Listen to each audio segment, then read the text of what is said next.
Molly heard Eleanor open the cabinet that never changed. The hinge gave the same tired squeak every morning, a small sound that belonged to the house like the clock in the hallway. Usually, Molly barely looked up. Today, her head lifted before the door was fully open, and her ears locked forward, as if the noise had carried an extra layer.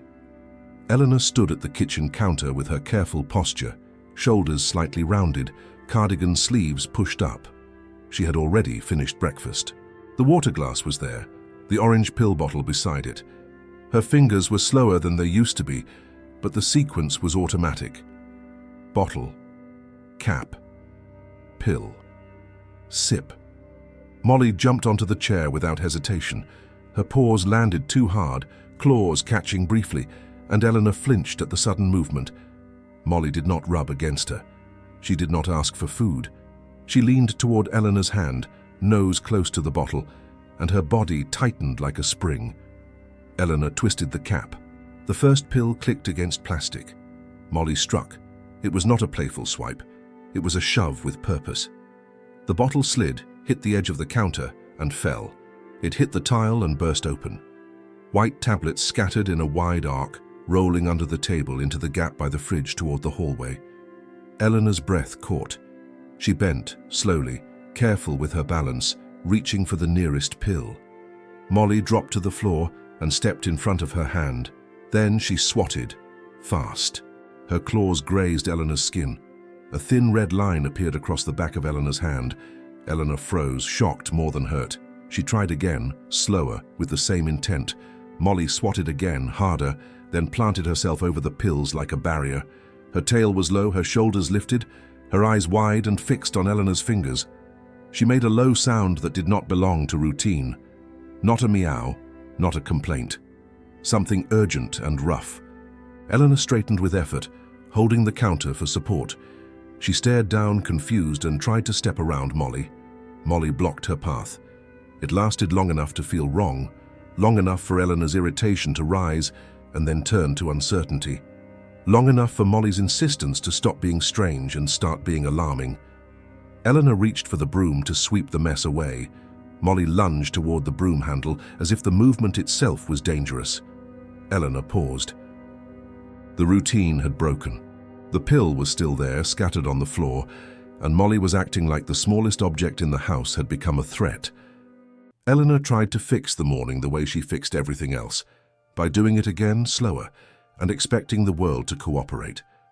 She slid the chair back, careful not to trip over Molly, and knelt with a hand on the cabinet door for balance.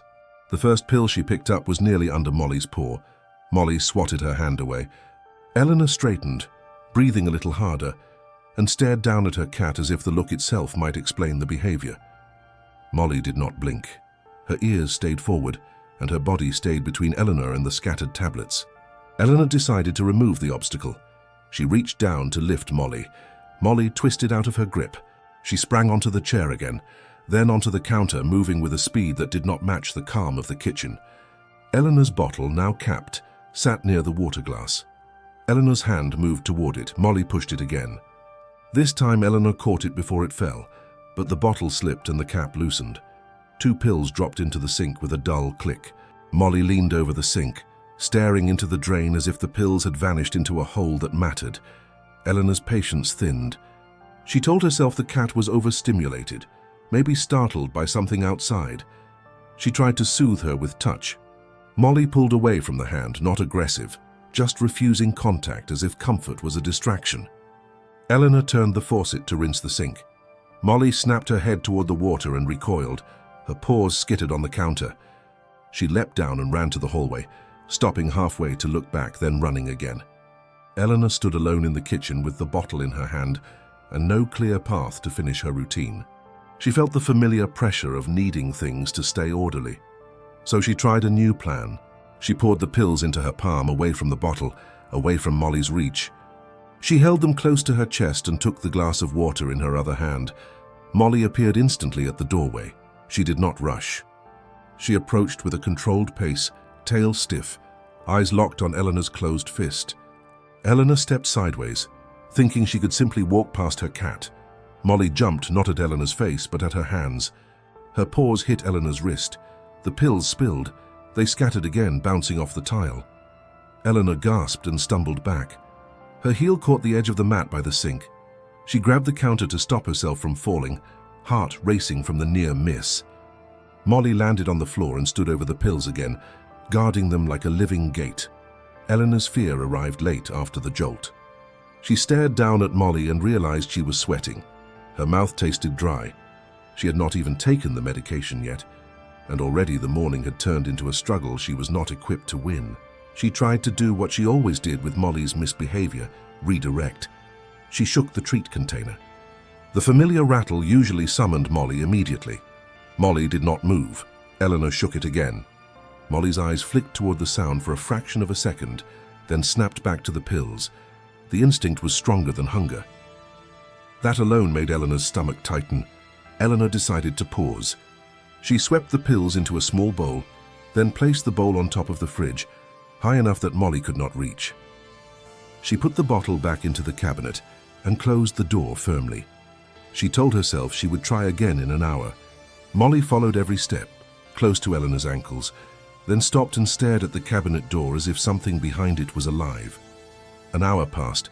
Eleanor tried again. Molly was waiting. Eleanor opened the cabinet a crack.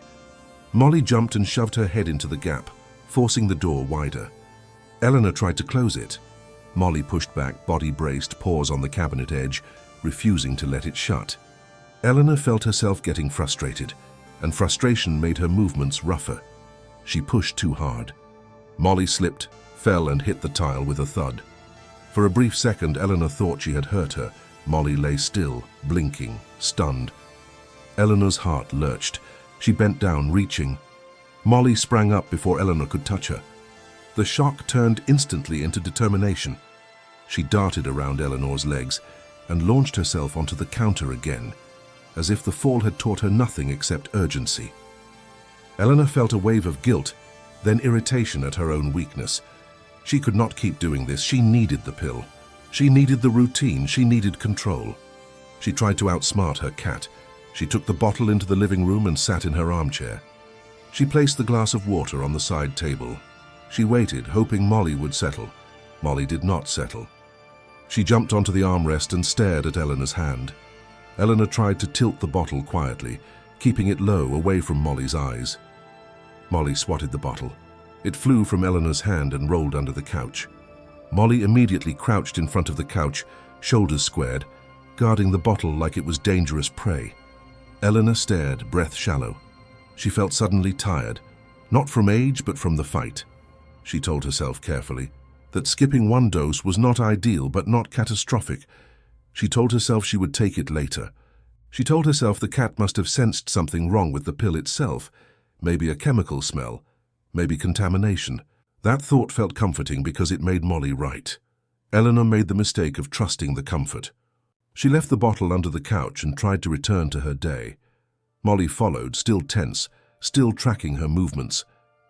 But the violent insistence eased, not because the danger had passed, but because Molly had achieved what she could. Eleanor had stopped reaching for the pill. If you want to keep following the stories of Molly and Eleanor, take a moment to like the video and subscribe to the channel. It helps these stories keep being told.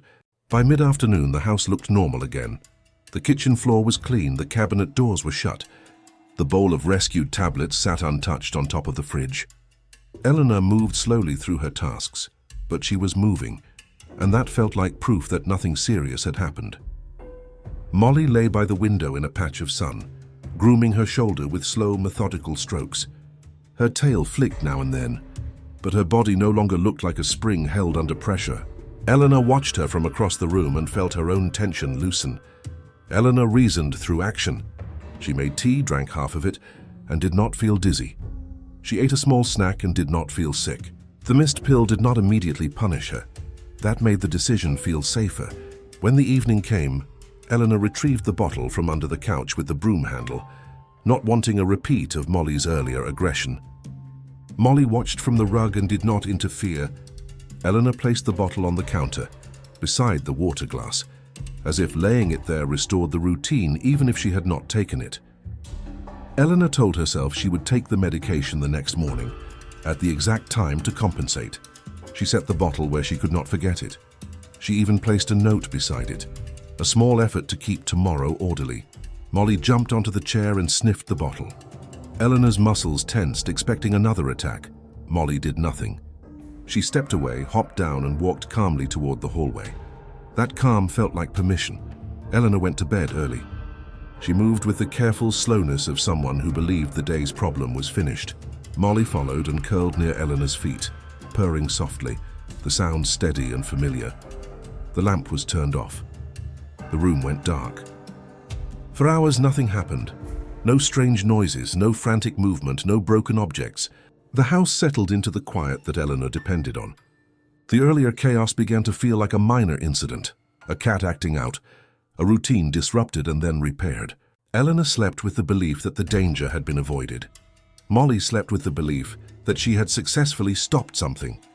Neither of them understood that the real consequence was already forming, slower than panic, quieter than a crash, and therefore more dangerous. Eleanor woke before dawn with a sharp, unfamiliar pressure in her chest. It was not pain exactly. It was a tightening that made every breath feel shallow and incomplete. She tried to sit up and discovered her arms did not cooperate the way they should. The blanket felt heavier than usual. The room felt too warm. She tried to call out, but her throat produced only a thin sound. The effort made her heart hammer harder. She turned her head, searching the darkness for something stable. Molly was already awake. She jumped onto the bed and stepped carefully across Eleanor's legs, not settling, not comforting, but inspecting. She moved to Eleanor's chest and placed her paws there, feeling the rise and fall that was too fast, too uneven. Molly's whiskers flared forward. Her ears angled toward Eleanor's mouth as if listening for the next breath. Eleanor's hand twitched. Her fingers curled weakly against the sheet. She tried to push herself upright again and failed. Her body slid back against the pillow. The helplessness changed her breathing, and the change made everything worse. Molly reacted to the change, not to fear but to cause. She leapt down and sprinted from the room. Eleanor lay in the dark, listening to Molly's claws strike the floor. She heard the frantic movement in the hallway, the sharp tap of something knocked over, then silence. Eleanor's vision blurred at the edges. She tried to focus on the ceiling, on anything that kept her anchored. Molly returned and jumped back onto the bed, carrying something small and crumpled in her mouth. It was the note Eleanor had placed beside the pill bottle. Molly dropped it onto Eleanor's chest and pawed at it aggressively, as if the paper itself held the solution. Eleanor could not read it. She could barely lift her head. Molly bit the edge of the blanket and pulled, stripping it down Eleanor's legs, exposing the stillness. Then she moved to Eleanor's face and licked sharply at her cheek, not affectionate but repetitive, irritating, an attempt to force reaction. Eleanor flinched. The flinch produced a breath.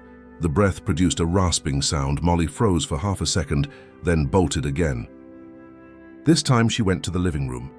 Eleanor heard objects shift, the scrape of something dragged, then a loud crash as the cordless phone base hit the floor. The sound was sharp enough that a light turned on in the neighboring apartment across the hall. Molly ran to the front door and threw herself against it, scratching low, then high, then low again. Not a request to go out, but a demand for someone to come in. She continued until her paws slid on the wood and her claws caught. No one opened the door. Molly adapted again. She ran back to Eleanor's bedroom and jumped onto the nightstand. The lamp base shook. Molly struck it, forcing it to tip. The lamp hit the floor with a shattering crash, louder than the phone, louder than any normal household accident. Eleanor flinched again. Her eyes widened in the sudden noise. The reaction helped her breathe, but it also made her chest tighten harder. She was trapped in a loop. Panic worsened the symptoms, and the symptoms fed panic. Molly did not stop. She jumped down, ran into the hallway, and knocked the framed photographs off the wall one by one, each crash echoing. She climbed the small hallway table and shoved items to the floor, making as much chaos as her body could create. A door opened outside. A voice called in the hallway, confused and annoyed, reacting to the noise. Molly rushed to the front door and scratched again, then pressed her full weight against it, repeating the motion until it rattled. The door opened at last. The neighbor stepped inside, drawn by the broken sounds. Molly did not run away. She sprinted past the neighbor's legs and headed straight for Eleanor's bedroom. then stopped at the doorway and looked back, waiting, body tense like a pulled wire. The neighbor followed, still not understanding, until Eleanor came into view. Eleanor lay pale and sweating, eyes wide, lips slightly blue at the edges. The neighbor's posture changed instantly.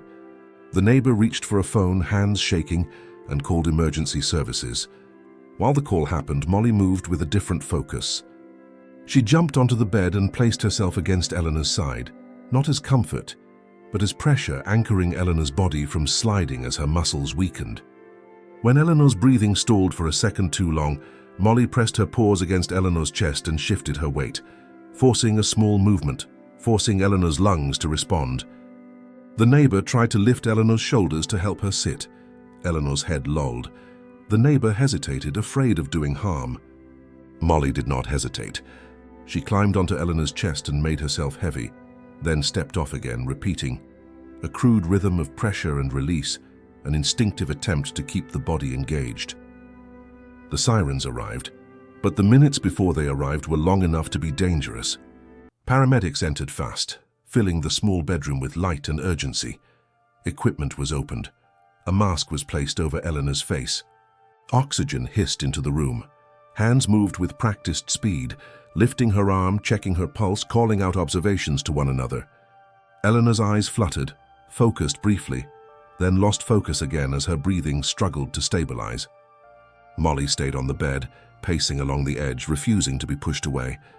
When one of the paramedics tried to guide her down with a gentle motion, Molly snapped the air in warning, not attacking, not panicking, but insisting on proximity. She was not protecting space. She was protecting continuity. Eleanor breathing. Eleanor staying conscious. Eleanor lasting long enough. As the equipment beeped and adjusted, another paramedic moved through the apartment quickly, scanning for context. The kitchen counter caught his attention. The pill bottle stood where Eleanor had left it. He picked it up, turned it slowly, then opened it. The tablets inside did not look right. They were slightly dulled, their surface uneven, softer than they should have been. The cap showed faint signs of moisture along the inner rim. The paramedic frowned and carried the bottle back toward the hallway. The explanation came quietly, directed to the neighbor, not meant as reassurance.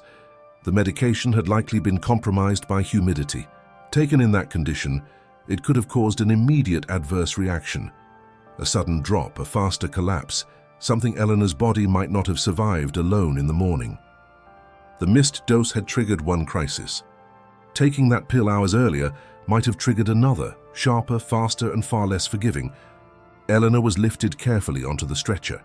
The movement made her gasp, a thin sound of distress. Molly jumped down instantly and followed, body low, tail flat, refusing to be left behind. At the doorway, she strained forward as the stretcher rolled away. Her attention locked on Eleanor until the door closed. The apartment fell silent again, broken glass on the floor, frames crooked on the walls. Molly sat where the hallway met the living room and did not move.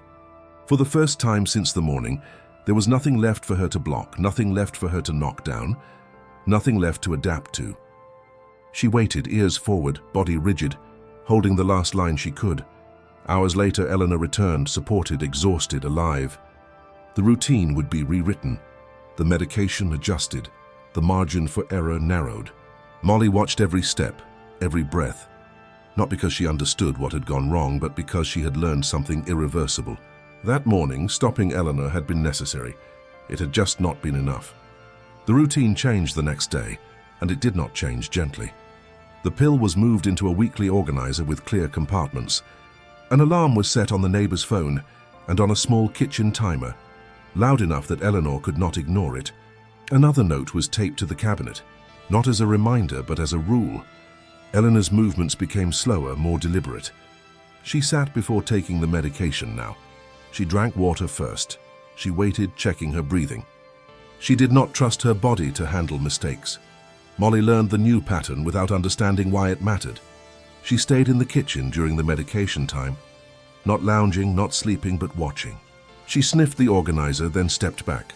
She did not swat it, she did not block Eleanor's hand. Her strategy had changed from interference to surveillance. Eleanor began leaving the bedroom door slightly open at night, and the hallway light stayed on low. It was not comfort, It was preparation. A small adjustment made for the possibility of another sudden emergency. The house returned to quiet, but it was a different kind of quiet. The kind that existed because everyone inside it had learned what silence could hide.